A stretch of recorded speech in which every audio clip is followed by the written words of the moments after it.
Aperto a Genova l'anno giudiziario del Tribunale Ecclesiastico Ligure, nel 2017 avviate 143 cause di nullità matrimoniale, tante le paure dei coniugi nell'iniziare la pratica, ha detto Monsignor Rigon.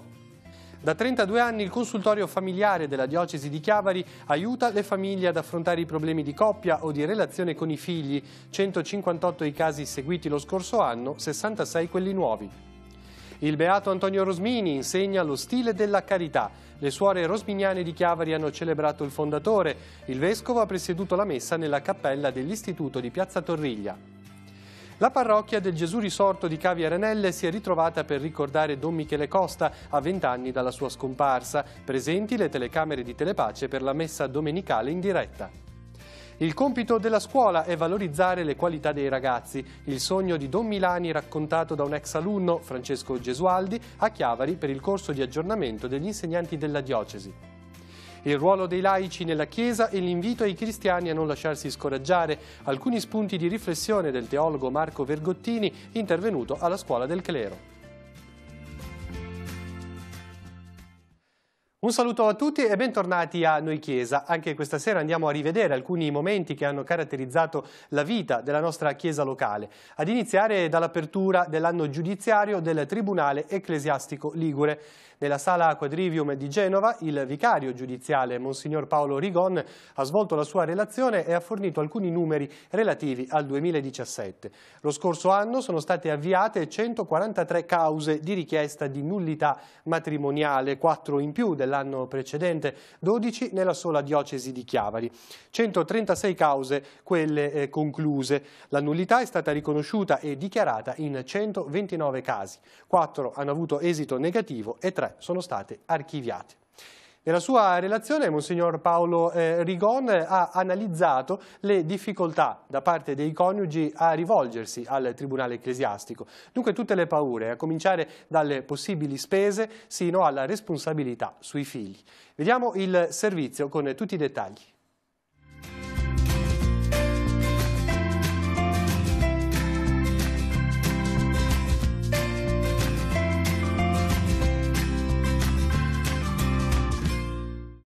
Richiedere la dichiarazione di nullità del matrimonio è un cammino che presenta numerose fatiche. Elencandole nella sua relazione, Monsignor Paolo Rigon fornisce anche alcune indicazioni pastorali di carattere pratico. La prima ragione di disagio è il non voler distruggere un'esperienza di vita, che pur essendo fallita ha avuto anche momenti belli e positivi. In realtà, dice Rigon, è la sentenza di divorzio civile che annulla il matrimonio e fa come se questo non fosse mai esistito. La nullità dichiarata dal Tribunale Ecclesiastico stabilisce piuttosto che il matrimonio non è mai nato, perché non si è mai realizzato il sacramento che è dono di Dio. Dunque, così non vengono cancellati storia o momenti che potevano verificarsi anche senza il sacramento. Una seconda fatica riguarda i figli. Come vivranno la nullità, ci si chiede, e fare loro un torto? Di certo è una delle difficoltà più grosse da superare, ammette Monsignor Rigon. Il Tribunale Ecclesiastico di solito arriva dopo il divorzio civile, spiega, pertanto i figli hanno già vissuto il trauma della separazione dei propri genitori. La preoccupazione nei loro confronti occorreva ponersela prima. Per Rigon, se le cose si svolgono con serenità, in realtà i figli sono contenti se poi mamma e papà si risposano con un'altra persona. In ogni caso la causa di nullità non dovrebbe mai coinvolgerli, mentre spesso vengono usati contro l'uno o l'altro coniuge.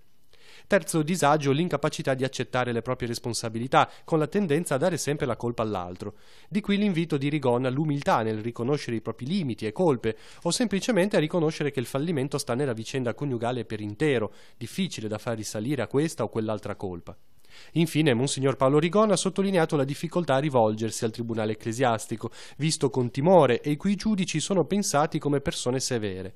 In realtà, ha detto, giudici, periti e avvocati sono tutti animati da un vero impegno professionale e pastorale e da spirito cristiano. Io ho cercato con la relazione di oggi di sfatare tutte queste, leggende metropolitane, no? Di costi, di spese, eccetera, che sono tutte veramente leggende metropolitane, e ho cercato anche invece di far capire che il tribunale è una cosa seria, però col timbro pastorale della Chiesa è accessibile a tutti, che non bisogna avere timore, che non bisogna avere paure. L'importante è dire la verità, perché noi andiamo alla ricerca della verità. E quindi quando uno deve dire la verità deve essere sereno, deve essere tranquillo, non deve aver paura. Ecco, non è una formalità, non è un mettere il timbro o un qualche cosa, questo no. Ecco, cerchiamo di aiutare tutti il più possibile. Rimaniamo in tema e ricordiamo che nella diocesi di Chiavari c'è un servizio aperto per le famiglie che vivono momenti di crisi coniugale o di relazione con i figli. Si tratta del consultorio familiare diocesano, i cui locali si trovano in via Botti 2 a Chiavari. È un punto di riferimento per portare avanti anche delle situazioni personali. Di recente sono stati presentati i dati relativi al 2017, ne abbiamo parlato con il direttore. Sentiamo.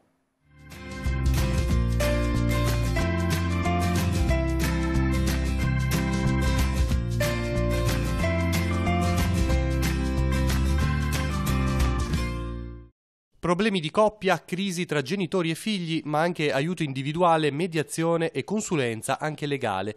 Sono i problemi che vengono affrontati ogni giorno dal consultorio familiare diocesano, che nell'ultimo anno ha seguito 158 casi, 66 quelli nuovi. I consulenti familiari hanno effettuato più di 1000 colloqui, gli psicologi oltre 1500. Quindi problematiche affettive, relazionali dentro la coppia oppure più allargato alla famiglia. Ultimamente si è anche reso presente problematiche legate ai giovani e ai minorenni, quindi all'infanzia, per cui c'è anche un servizio specifico per i bambini, per le bambine che devono in qualche maniera entrare dentro una relazione diversa con i propri genitori. Chi opera nel consultorio? La figura centrale è il consulente familiare, persone che hanno fatto delle preparazioni specifiche, che hanno un po' il compito, oltre che di accogliere, di aiutare la persona a determinare con precisione un po' la problematica che vive e trovare le risorse sia dentro di sé che attorno a sé di quello che sta vivendo. Abbiamo allora anche psicologi, abbiamo psichiatri, abbiamo consulente legale e il consulente morale. Poi abbiamo anche un servizio particolare di educazione ai metodi naturali.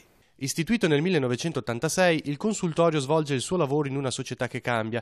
Nell'ultimo anno si sono presentati sempre più ragazzi di età compresa tra i 18 e i 30 anni, molti bambini seguiti, costante la richiesta che arriva da persone tra i 40 e i 50 anni. Il lavoro è tanto e le consulenze vengono fornite gratuitamente. Per il 2018 il consultorio ha previsto l'inserimento di una nuova mediatrice familiare. L'attività del consultorio si sostiene attraverso due forme fondamentali. L'8 per 1000 della Conferenza Episcopale Italiana, che aiuta a dare continuità a questo servizio, le offerte delle parrocchie e anche dei privati. Come messaggio diciamo dove si trova allora il consultorio per chi fosse interessato a chiedere l'aiuto? In questo momento è al centro della città, ma in un luogo abbastanza riservato, e cioè in via Botti 2, che per chi conosce Chiavari è una piccola via che è parallela a Corso Garibaldi ed è situato nello stabile del cosiddetto l'asilo infantile comunale, dove un tempo c'era anche il liceo classico. Ecco, nei locali vicini c'è il consultorio familiare diocesano accessibile direttamente dalla strada. In questi giorni la Chiesa ha celebrato la memoria liturgica del beato Antonio Rosmini, fondatore della Congregazione della Carità. La famiglia religiosa delle suore rosminiane è presente in tutta Italia e in vari paesi del mondo. In Liguria l'unica casa aperta è quella di Chiavari. Qui le suore rosminiane in questi giorni hanno celebrato il loro fondatore e il vescovo ha presieduto nella cappellina della casa Rosmini di Piazza Torriglia a Chiavari, ha presieduto, dicevamo, la Santa Messa. Sentiamo che cosa ha detto.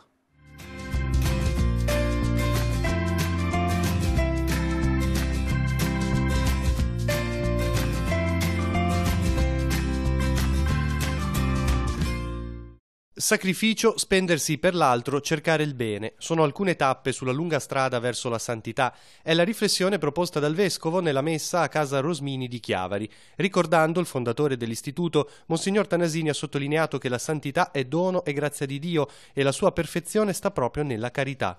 Uno stile di vita che può sembrare disprezzabile o debole agli occhi del mondo di oggi. In questo tempo di Quaresima, ha dunque aggiunto il Vescovo, la famiglia rosminiana richiama il vivere con impegno la carità. Ritornare a considerare la santità come lo scopo vero della vita, l'unica cosa per cui vale la spesa a vivere. Santità come pienezza di vita, santità come pienezza di carità. Per questo Rosmini ha voluto dare al suo istituto il titolo di carità, istituto della carità, per ricordare che l'anima di tutto è proprio questo, la carità. Nel 190° anniversario dell'Istituto della Carità, le sorelle rosminiane di Chiavari hanno celebrato in questi giorni i primi passi della propria famiglia religiosa. La carità è la carità universale, la carità che è, per Rosmini in particolare, una carità corporale, intellettuale e spirituale. È chiaro il termine, il significato di queste tre parole. La carità spirituale è la carità di vicinanza, di evangelizzazione, di consolazione con le persone. Intellettuale è quella proprio nel mondo degli intellettuali, poi noi nelle scuole sempre ci siamo stati. Poi la carità corporale è quella la carità normale che viene fatta avvicinando le persone. Quest'anno poi la comunità ha ricordato il poeta del Novecento Clemente Rebora, che scrisse poesie ispirate alla devozione rosminiana al preziosissimo sangue. Clemente Rebora è morto 60 anni fa, Clemente Maria Rebora, perché dopo la sua conversione ha preso questo nome, ha fatto un suo cammino con l'allora padre generale Bozzetti a Milano e ha avuto il suo cammino di entrata poi nella famiglia dei padri e quindi sacerdote.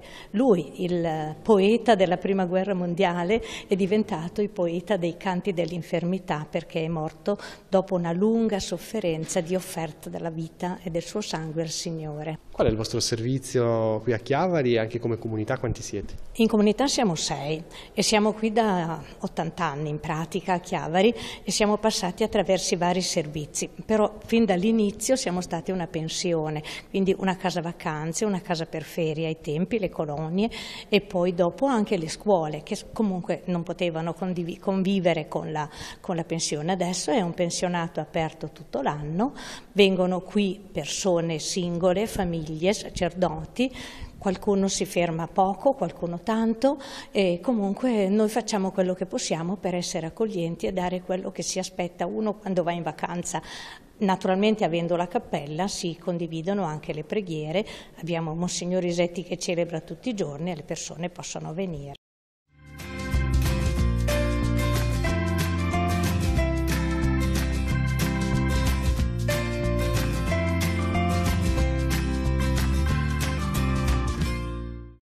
Oh, ma padre, io sono stata in Colombia 2 anni, quindi mi fa piacere sentire che è stato lei in Colombia. Cosa ha voluto dire per lei essere missionario?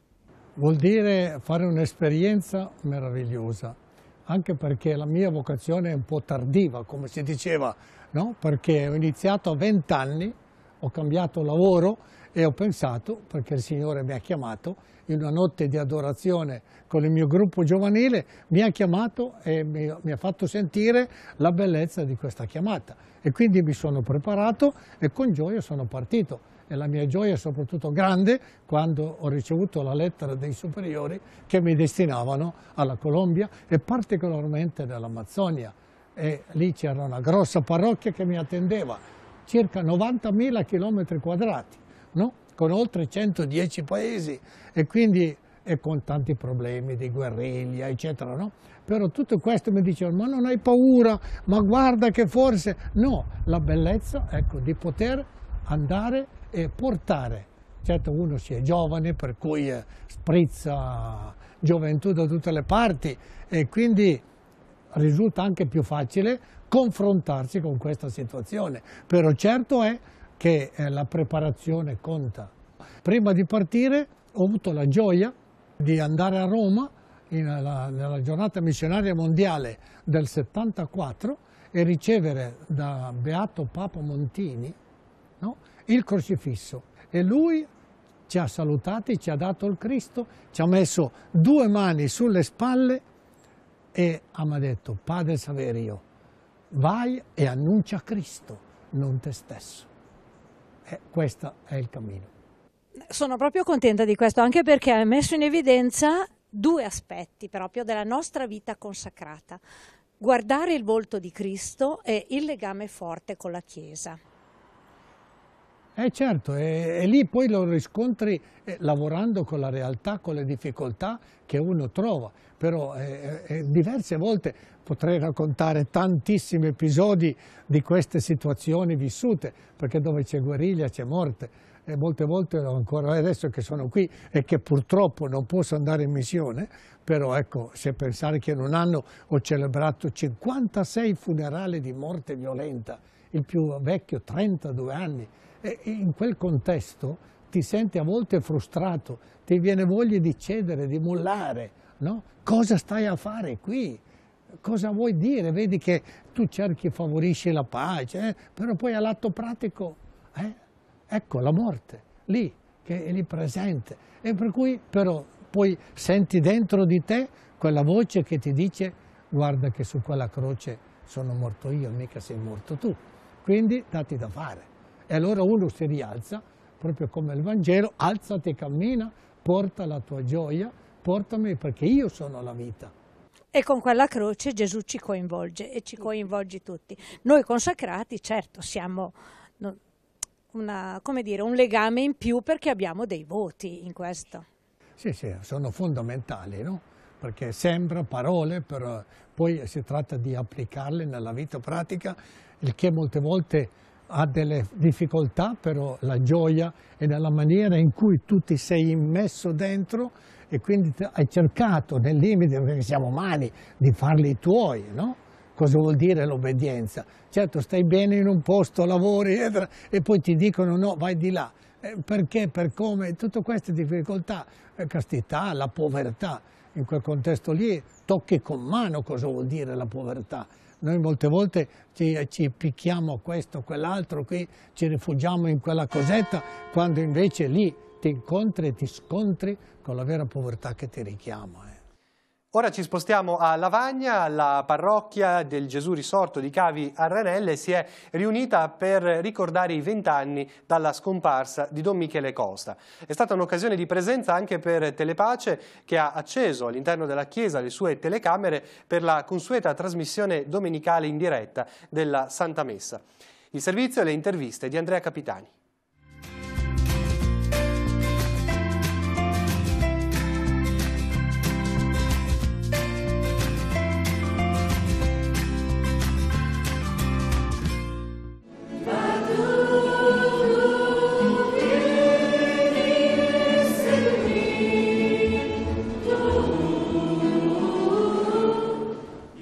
Un pastore che ha lasciato il segno, capace di stare in mezzo ai suoi fedeli e tracciare un cammino che ancora oggi è attuale. Questo è stato Don Michele Costa per la comunità di Cavi di Lavagna. Il sacerdote, scomparso nel febbraio del 1998, è stato ricordato durante la celebrazione eucaristica domenicale, durante la quale erano presenti anche le telecamere di Telepace. Durante il suo mandato pastorale, Don Michele ha dato impulso alla costruzione dell'edificio sacro che oggi sorge ad Arenelle, ma è stata soprattutto una chiesa fatta di persone quella che il sacerdote ha lasciato, che ancora oggi cammina e si ritrova nel suo ricordo. Noi abitiamo in Svizzera e quindi oggi siamo qua, abbiamo 4 figlie, mio marito era con noi anche. Quindi siete scese oggi per questa ricorrenza? Era una ricorrenza delle vacanze, ma sì, ci siamo trovate, messaggio e riunite. Noi abbiamo iniziato qui da piccole il catechismo, poi il gruppo del Dopocresima e abbiamo vissuto la vita di parrocchia, quindi il coro, catechiste, animazione, comunità, senso di comunità e di famiglia. Qui è casa, perché siamo cresciute qui con un'esperienza non soltanto legata ai tempi di preghiera, alla condivisione della parola di vita con Don Michele, che veramente ci ha fatto crescere spiritualmente, ma anche un quotidiano concreto, fatto di amicizia, di gite, di gesti semplici, che veramente ci ha rese famiglia. Ricordo un fratello che mi aiutava sempre. Sì. Quando ero un po' giù di morale mi diceva su che il Signore è risorto. Ricordo sempre che diceva non è tanto importante costruire la chiesa quanto la comunità, e quindi il nostro lavoro era quello di crescere quei rapporti, coinvolgere la gente. Qual era la sua preoccupazione? Era quando riusciva ad avvicinare la gente, a portarla a Dio. Ecco, e lui diceva sempre: quello è il mio vestito, non aver fatto la chiesa. Ecco. C'è anche in fase di lavorazione, è top secret ancora, ma ci si sta lavorando ad un libretto che raccoglie tutto quello che Don Michele ha voluto lasciare per questa chiesa. Ma è solo una cosa che vogliamo regalare qui all'archivio, perché siccome i protagonisti man mano se ne vanno, poi uno magari arriva qua e non sa più i significati, cioè vede una cosa bella ma non sa cosa vuol dire. Ecco, che cosa è raccontato in queste pagine? È spiegato punto per punto il significato di ogni pezzo della chiesa, dal pavimento alle opere d'arte, al soffitto, alla disposizione dell'altare. Dovessi dire uno dei significati più profondi che racchiude questo luogo, questo edificio, qual è? Ma secondo me di essere accogliente, non c'ha un perché in sé proprio, però è allegro, il legno, il rosa è caldo, è luminoso. E lei parrocchiano di qui, che comunità è questa? Dovesse descriverla? È una comunità di persone che non sono solo abitanti di Arenelle, ma anche Caviborgo, anche altre località che hanno, diciamo, avuto la loro prima formazione proprio nel periodo in cui era parroco Don Michele Costa, e sono rimaste fedeli al gruppo. Per cui non è che viviamo di ricordi, ma l'impronta forte è stata data da Don Costa. Come sta andando con il nuovo parroco Don Luigino, qualche mese che si è insediato, come va? Molto bene, una persona molto piacevole, incoraggiante anche lui, quindi io penso che ci sarà una ripresa, spero che ci sia una ripresa, e io ne ho il desiderio, ecco. Poi oggi è stata un'occasione proprio per rinnovare questo desiderio di continuare nel cammino di fede. Come ci salutiamo quindi da questa giornata importante per la comunità e non solo? Ma io vorrei dire un grazie personale, ma anche di tutta la comunità, perché Telepace ogni giorno arriva nelle nostre case, ci portate la vita e ciò che succede fuori, e per le persone anziane siete veramente preziosi. Grazie. L'approfondimento di questa sera ci porta a parlare di scuola.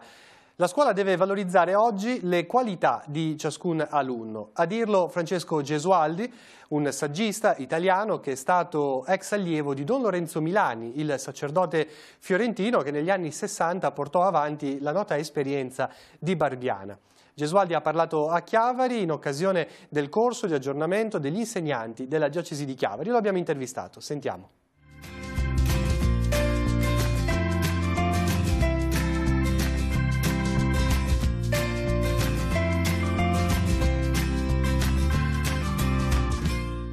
Come descriverebbe il metodo dell'insegnamento di Don Milani? Lo descriverei come un metodo di partecipazione attiva, nel senso che noi eravamo concepiti come i protagonisti del nostro insegnamento, per cui lui non si sostituiva mai a noi, ci stimolava davvero a tirare fuori quello che avevamo dentro, secondo l'etimologia della parola educare, che vuol dire aiutare i ragazzi a tirare fuori. Per cui direi che questa era un'impostazione di fondo del suo insegnamento. Facciamo un esempio, lei diceva Don Milani non dava meno di 6, che cosa vuol dire? Perché? Interrogava di continuo per tentare di capire se la sua scuola era stata efficace, e se si rendeva conto che il ragazzo non aveva capito si interrogava per sé, quindi il voto lo dava per sé, alla sua capacità o incapacità di farsi capire dal ragazzo. Si interrogava per chiedersi che cosa doveva migliorare per mettere anche l'ultimo in condizione di sapere. Da questa esperienza che cosa poter prendere per la scuola di oggi? Sono veramente tante le cose che dobbiamo essere capaci di prendere, cominciando a dirci che la scuola è un diritto, quindi è qualcosa che compete a tutti e che la collettività si deve organizzare per mettere assolutamente tutti, anche l'ultimo, in grado di avere il sapere minimo per essere dei cittadini sovrani. A Barbiana avevamo chiaro che il sapere è un qualche cosa che noi dobbiamo utilizzare per la nostra carriera, ma per restituirlo poi a tutta la comunità per migliorare la società intera. La scuola oggi è ferita, si leggono tante notizie in questo senso, lo vediamo, i ragazzi, gli insegnanti fanno fatica, che cosa poter dire loro? Dobbiamo avere fiducia, secondo me i ragazzi hanno tante risorse, dentro a loro avranno la capacità di tirarle fuori se la scuola si struttura per aiutare a tirarle fuori. Per cui ecco, direi che questo è il messaggio principale che dobbiamo dare alla scuola: i ragazzi sono in grado di dare nella misura in cui sono messi nel contesto giusto. È importante voler bene, tra virgolette, ai ragazzi. Nel caso di Barbiana diciamo che era l'elemento di fondo, la scuola lui l'ha fatta eccezionale perché era una persona che voleva profondamente bene ai ragazzi, non faceva assolutamente più niente per sé, faceva tutto ciò e soltanto ciò che serviva a noi. Per cui l'amore non si può scrivere per legge, per cui non si può chiedere agli insegnanti di amare per legge, ma la scuola come struttura si può mettere deve essere organizzata in una maniera tale per cui poi alla fine tutti si comportino in maniera responsabile. Credo che l'amore non si possa chiedere, ma la responsabilità assolutamente sì. Proseguono anche gli incontri della Scuola del Clero, incontri che riuniscono i sacerdoti della nostra Chiesa diocesana. Di recente a Chiavari è venuto a parlare Marco Vergottini, un teologo ambrosiano di Milano, che ha affrontato alcuni aspetti, tra questi il ruolo dei laici nella Chiesa. Sentiamo.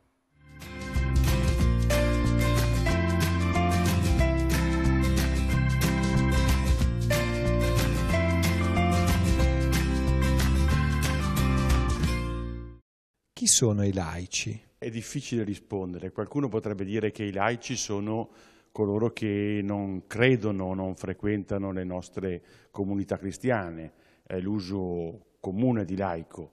Invece nel gergo ecclesiastico i laici sono i non chierici, cioè i battezzati comuni che non hanno ricevuto il sacramento dell'ordine sacro e quindi non sono preti e non hanno abbracciato la vita consacrata. I laici è un termine indeterminato per dire il laicato, cioè tutti quelli che fanno parte, si diceva, del popolo, salvo che poi il Concilio Vaticano II ci ha insegnato che il popolo di Dio è il popolo di tutti i battezzati, quindi si spera che facciano parte del popolo di Dio anche i vescovi, i chierici e religiosi. La responsabilità nella Chiesa di chi è? La responsabilità della Chiesa è dello Spirito Santo, anzitutto. Io credo che siamo in una stagione nella quale non sia più opportuno distinguere tra sacerdoti, religiosi, laici, laiche, ma convenga tenere presente che anzitutto siamo credenti, battezzati nel Signore, e il Concilio usa questo termine in latino Christi Fideles, che noi traduciamo cristiani e non potremmo fare altrimenti, però Christi Fideles dovremmo tradurre i discepoli di Gesù, i seguaci di Gesù. Ed è bello pensare che i seguaci di Gesù siamo tutti, uomini e donne. Poi la Chiesa è una realtà compaginata, è una realtà ordinata e quindi è ovvio che ci siano dei ruoli di responsabilità, dei compiti che i credenti assumono o a titolo sacramentale definitivo o a titolo temporale, come sono i servizi che i cosiddetti laici svolgono nelle nostre comunità. Qual è la chiamata più forte che oggi il Signore rivolge ai cristiani? Se parliamo dei cristiani dell'Europa, è un invito a non lasciarsi scoraggiare, è un invito a, diceva Giovanni Paolo II, riprendendo il Vangelo, duc in altum, prendi il largo, a una Chiesa che sappia, appunto, siamo in una località marinaresca, Chiavari, a prendere il largo, a solcare gli oceani, a non navigare a vista, sapendo anche che c'è problema, perché la barca può anche conoscere momenti di tempesta e tuttavia, appunto, noi sappiamo che questo è un tempo favorevole per annunciare il Vangelo, anche se mancano i preti, anche se qualcuno dice non c'è più religione, anche se effettivamente molte delle strutture che hanno sostenuto il movimento cattolico in Italia, penso anche nella vostra regione, conoscono un momento di difficoltà, delle chiusure, delle riduzioni e quindi bisogna reinventare di nuovo, appunto, il sogno della Chiesa. Però se si conosce la storia della Chiesa si sa che sono state molte le epoche in cui ci sono stati dei rivolgimenti epocali che hanno influito anche sulla Chiesa e la Chiesa è andata avanti e su questo noi possiamo confidare sull'aiuto dello Spirito. Stiamo per giungere alla conclusione, diamo uno sguardo agli appuntamenti per i prossimi giorni, andiamo in ordine di data, a iniziare da domani, sabato 24 febbraio. Alle 10:30 nella cattedrale di Chiavari il vescovo diocesano celebrerà la messa in ricordo dei 200 anni dalla nascita del beato Tommaso Reggio, padre fondatore delle suore di Santa Marta. Sempre domani la comunità ucraina si ritroverà a Chiavari per la festa dell'ortodossia, la più importante solennità della Chiesa bizantina, ovvero dei cattolici di rito orientale. Un momento intenso di preghiera all'inizio della Quaresima. Dunque domani alle 14:30 si terrà la Divina Liturgia nella Chiesa delle Clarisse di via Entella, presieduta come sempre da padre Vitali Tarasenko. Dopo la predicazione saranno benedette le icone, seguirà la processione lungo via Entella e piazza Roma e in questo momento si svolgerà anche la tradizionale benedizione alla città di Chiavari. Prosegue la 19ª edizione del Laboratorio della Fede, l'appuntamento è per domenica 25 febbraio alle ore 15 nella chiesa di San Michele di Pagana nel comune di Rapallo. Giuliana Algeri tratterà il tema Un presidio longobardo in riva al mare. Ricordiamo la cena di solidarietà organizzata dall'associazione Semi di Speranza Onlus a favore della mensa scolastica di Karenge in Ruanda, dove è attiva da molti anni la missione delle Oblate. L'appuntamento è per venerdì 2 marzo alle 19:30 all'Opera Madonnina del Grappa di Sesti Levante. Per prenotare potete già chiamare il numero 338 821 5118.